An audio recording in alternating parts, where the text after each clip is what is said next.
कारण क्या है, क्या ये जानने की जरूरत नहीं है? क्या हमारे लोगों को इस पे चर्चा नहीं करनी चाहिए? हम लोग भारत के मूल निवासी हैं। 2550 साल पहले दुनिया को बौद्ध धर्म मिला।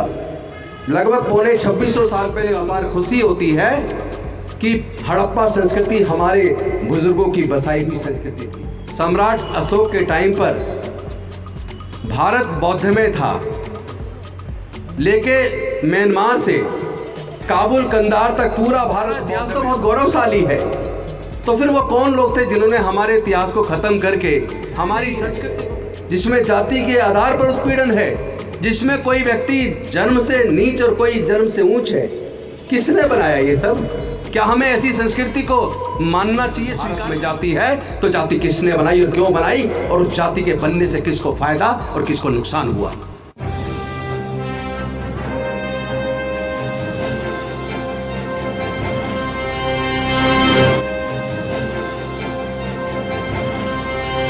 शंकर जी, साहू जी महाराज, नारायण गुरु जी, डॉक्टर बाबा साहेब अम्बेडकर एवं मान्यवर कांसीराम साहब सहित समाज के सभी महापुरुषों के चरणों में कोटि कोटि नमन करते हुए मंच पे आसीन महामंडलेश्वर विद्यार्थी जी, महामंडलेश्वर भवानी जी, लिलोठिया जी, राकेश जी, अर्चना जी, सबके नाम जानता नहीं, माफ़ी चाहूँगा।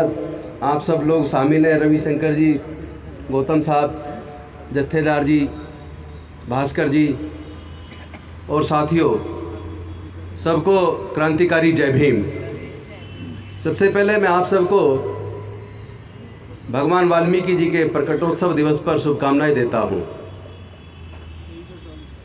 कुछ ऐसी बातें आपसे शेयर करना चाहता हूं जो दिल को दुख पैदा करती हैं, और मैं बोलता हूं हो सकता है किसी को अच्छा भी ना लगे, लेकिन अपने समाज से अगर हम दिल खोल के बात नहीं करेंगे और सच भी अगर हम नहीं बोल पाएंगे तो फिर कैसे समाज की लड़ाई को लड़ेंगे, कैसे आगे बढ़ेंगे? मुझे तब दुख होता है देश के अंदर जितने भी महर्षि वाल्मीकि जी के मंदिर हैं उनमें और दूसरे देवी देवताओं की भी प्रतिमाएं लगी हैं, लेकिन पूरे देश में हिंदू समाज के लोग मंदिरों में पूजा अर्चना करने जाते हैं, अपने परिवार को लेकर जाते हैं, लेकिन महर्षि वाल्मीकि जी के मंदिर में मुझे आज तक कोई भी जो सो कॉल्ड अपर कास्ट के लोग हैं वो अपने परिवार के साथ पूजा अर्चना करते हुए नजर नहीं आए। इसका मतलब क्या वो हमें अपने समाज का हिस्सा नहीं मानते? तो इसमें गंभीरतापूर्वक सोचने की जरूरत है। क्यों नहीं मानते, इसके कारण को समझने की जरूरत है। 1911 से पहले जितने भी जातिगत जनगणनाएं हुई हैं, उन जातिगत जनगणनाओं में हमारे लोगों के नाम के साथ जाति के कॉलम में हमारी जाति और धर्म के कॉलम में अछूत लिखा जाता था। ये जान के आपको शायद ताज्जुब भी हो, लेकिन ये नेशनल आर्काइव्स में आंकड़ों में दर्ज है। हाँ, मतलब हमारे नाम के सामने जाति के कॉलम में जाति और धर्म के कॉलम में अछूत। 1911 में पहली बार धर्म के कॉलम में अछूत के स्थान पर हिंदू लिखा गया। तो इसका क्या मतलब लगाएं हम?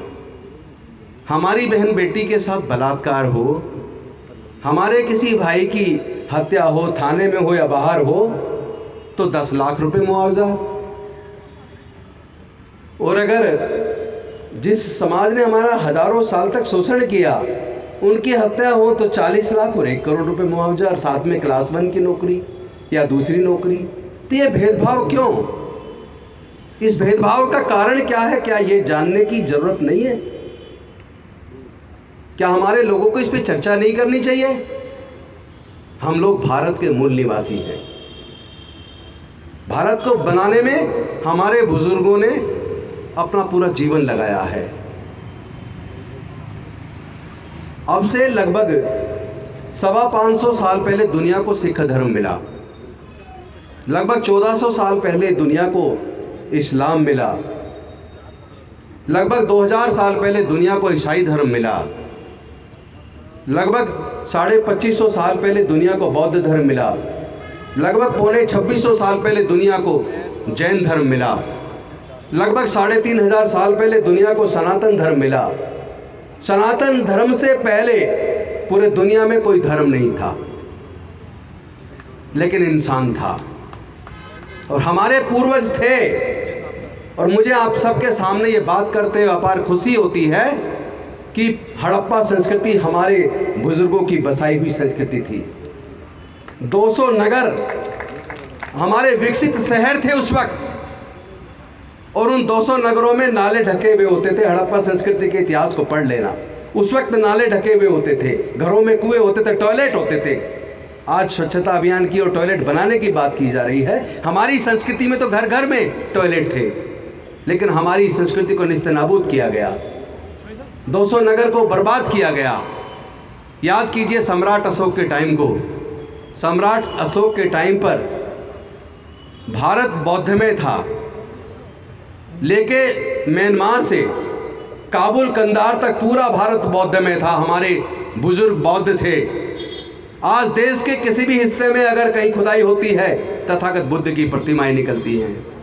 आपको याद होगा जब अफगानिस्तान का और अमेरिका का युद्ध हुआ, तो वहाँ अफगानिस्तान में बेमियान के अंदर पूरे सिला के अंदर बुद्ध की मूर्ति थी, जिसको तोप से तोड़ने में 1 महीना लगा। तो हम लोग अपने बुजुर्गों के इतिहास को पढ़ते नहीं है, जानते नहीं है, समझते नहीं है। हमारा इतिहास तो बहुत गौरवशाली है। तो फिर वो कौन लोग थे जिन्होंने हमारे इतिहास को ख़त्म करके, हमारी संस्कृति को ख़त्म करके, और ये जाति पर आधारित, वर्ण व्यवस्था पर आधारित व्यवस्था जिसमें शोषण है, जिसमें न्याय नहीं है, जिसमें जाति के आधार पर उत्पीड़न है, जिसमें कोई व्यक्ति जन्म से नीच और कोई जन्म से ऊंच है, किसने बनाया ये सब? क्या हमें ऐसी संस्कृति को मानना चाहिए, स्वीकार करना चाहिए जो हमारे मेहनत कर समाज के लोगों को नीच बनाए, जो हमारी बहन बेटियों की इज्जत को तार तार कर दे, जो हमारे भाइयों को कत्ल करे? ऐसी संस्कृति की हमें ज़रूरत नहीं है।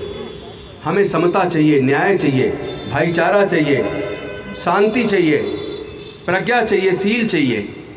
तो हमें अपने गौरवशाली भारत के इतिहास को जानने और समझने की ज़रूरत है।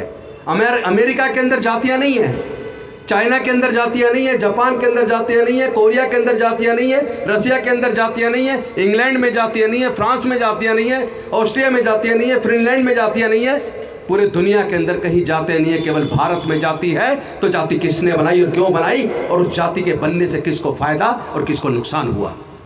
क्या इसको समझने की जरूरत नहीं है? धर्म के आधार पे देश के 90% लोगों को धर्मशास्त्रों में लिख के 3500 साल तक पढ़ने लिखने से दूर रखा, व्यापार करने से दूर रखा, संपत्ति अर्जित करने से दूर रखा। क्या इस साजिश को समझने की जरूरत नहीं है? चमचागिरी करने से किसी का काम नहीं चलेगा। हम किसी भी पार्टी में हो, हम सबको अपने समाज की लड़ाई को लड़ना होगा। न्याय केवल दूसरे को नहीं, न्याय अपने समाज के लिए भी चाहिए, अपनी बहन बेटी के लिए भी चाहिए। वरना क्या फायदा मंत्री और MP MLA बनने का? क्या इसीलिए डॉक्टर बाबा साहब अम्बेडकर रिजर्वेशन देकर गए? लेकिन आज दुख की बात है, जब हमारे लोगों के साथ अन्याय होता है और हमारे चुने हुए प्रतिनिधि संसद के अंदर, विधानसभाओं के अंदर समाज के दुख दर्द की बात को भी मजबूती से नहीं उठाते।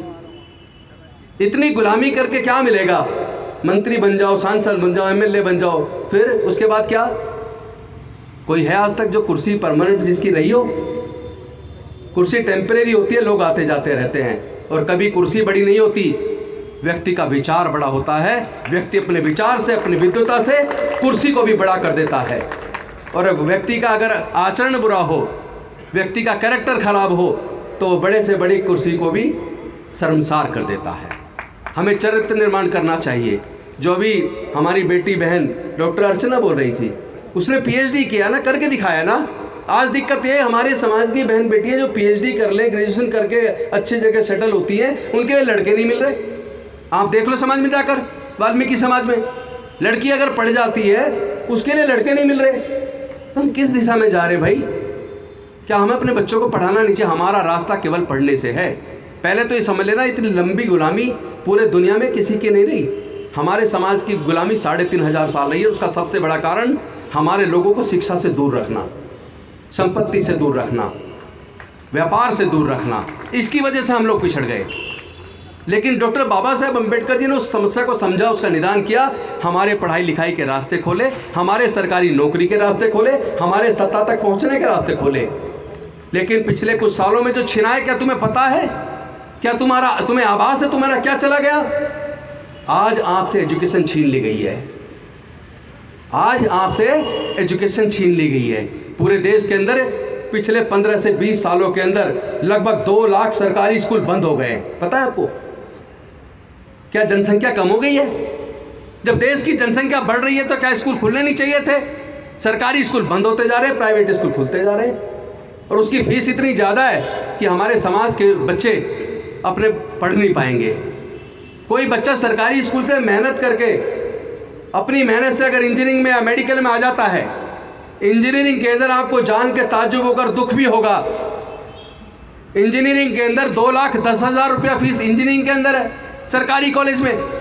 क्या हमारे समाज के 99% के लोग अपने बच्चों की 1 साल की 2,10,000 रुपये की फीस जमा कर सकते हैं क्या? तो क्या सरकारों को दिख नहीं रहा? या जानबूझ के इतनी महंगी पढ़ाई कर दी कि हमारे बच्चे पढ़ ना पाए? और दूसरी तरफ जो नौकरी लगती थी, नौकरी छीन ली, ठेकेदारी प्रथा लागू कर दी। आज ठेके पे भर्ती हो रही है। जिस आदमी की तनख्वाह 50,000 होनी चाहिए, वो ठेके पे काम कर रहा है, उसको 10,000 रुपये, 8,000 रुपये मिल रहे हैं। और अगर वो बोलता है तो उसको कह देते कल से मत आना। तो आपका रिजर्वेशन खत्म कर दिया गया भाई। 3rd क्लास 4th क्लास की जो वैकेंसी होती थी पूरी तरह ठेके पे है, और ठेकेदार जब चाहे लात मार के बाहर निकाल दे। और अब तो क्लास 1 पोस्ट में भी कॉन्ट्रैक्ट में भर्ती हो रही है। और तो और जो मेहनत करके हमारे लोग IAS IPS बनते थे, अब तो डायरेक्ट लेटरल एंट्री से IAS बन रहे हैं, जॉइंट सेक्रेटरी डायरेक्ट बन रहे हैं, और उसके अंदर कोई रिजर्वेशन नहीं है। और जहाँ जहाँ डायरेक्ट नॉमिनेशन है, जहाँ सरकारें खुद नॉमिनेट करके बना देती है, वहाँ हमारे आदमी का एक का भी नंबर नहीं आता। तो ना हम व्यापार में हैं, ना हम पढ़ाई में बचे, ना नौकरियां बची। तो क्या ऐसा तो नहीं है एक साजिश के तहत दोबारा हमारे लोगों को गुलाम बनाया जा रहा हो? क्या हमारे बच्चे सरकारी स्कूल में जो हालात है उससे पढ़ के कुछ बन पाएंगे? तो मैं ज़्यादा कुछ नहीं कहूँगा, क्योंकि और भी लोग बैठे हैं, सोचेंगे कि यार मंत्री जी ने ज़्यादा टाइम ले लिया। मैं सिर्फ ये सवाल आपके सामने छोड़ रहा हूँ कि कृपया इन पर चिंतन कीजिए कि हमारे बच्चों का आने वाला भविष्य क्या है। ऐसा तो नहीं है कि दोबारा हम गुलामी की तरफ बढ़ रहे हैं। कि हमारे बच्चे हमारे ऊपर थूकेंगे नहीं कि इनके होते हुए हमारे सारे अधिकार जो बाबा साहब ने दिए थे वो छिन गए और इन्होंने कुछ नहीं किया। इसलिए मैं करूँ, चाहे हम लोग किसी भी पार्टी में हों, लेकिन समाज के मुद्दे पे सब लोग एकजुट हो जाएं। इस लड़ाई को लड़ना पड़ेगा, लड़े बिना काम चलने वाला नहीं है। मैं पुनः आपको महर्षि वाल्मीकि जी के प्रकटोत्सव दिवस पर बधाई देता हूँ, शुभकामनाएं देता हूँ। और मुझे आपने बोलने का मौका दिया मनोज जी, आपका, आपकी पूरी टीम का मैं धन्यवाद व्यक्त करता हूँ, और आपका सुंदर और सफल आयोजन के लिए आपको बधाई देता हूँ। बहुत बहुत धन्यवाद। नमो बुद्धाय, जय भीम।